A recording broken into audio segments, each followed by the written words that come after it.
বাসের স্বামীর পাশে এবং ৫০ জন যাত্রীর সামনে স্ত্রীকে ধরে নিয়ে বাসের পিছনে নিয়ে টানা ৩ ঘন্টা ধরে ধর্ষণ। ঢাকার রাজশাহী চলন্ত বাসে এই ঘটনা। বাসে সেই নারী ৩ ঘন্টা ধরে চিৎকার করে কান্না করছে। তার স্বামী তাকে বাঁচাতে গিয়ে আহত। ৫০ জন যাত্রী ডাকাতের নির্যাতনের মুখে চুপ থাকা ছাড়া আর কিছুই করতে পারেনি।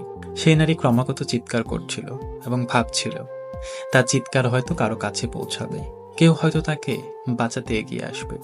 তবে তার চিৎকার আমাদের কাছে পৌঁছায়নি। সেই বাস থেকে উপর মহল কারো কাছেই পৌঁছায়নি, কেননা আমরা চোখ, কান এবং মুখ বন্ধ করে রেখেছি। আমি ভীষণভাবে দুঃখিত এবং লজ্জিত সেই নারীর কাছে। আমাদের উপর মহলে যারা বসে আছে তারা সবাই তো নিজ নিজ গতির চিন্তা করে, নিজ নিজ চেয়ারের চিন্তা করে। দেশের জনগণ কিভাবে কি হলো, কতটুকু নিরাপদে তারা বাড়ি ফিরলো, সেই দায়ভারটুকু তারা নেবে না। সবাই বলে আমাকে দায়িত্ব দাও, আমি সব ঠিক করে দিব। সবাই বলে আমাকে দায়িত্ব দাও, আমি ঠিক করে দিব। দিন শেষে সবাই সবার পকেট ভারী করে। এটাই বাস্তব।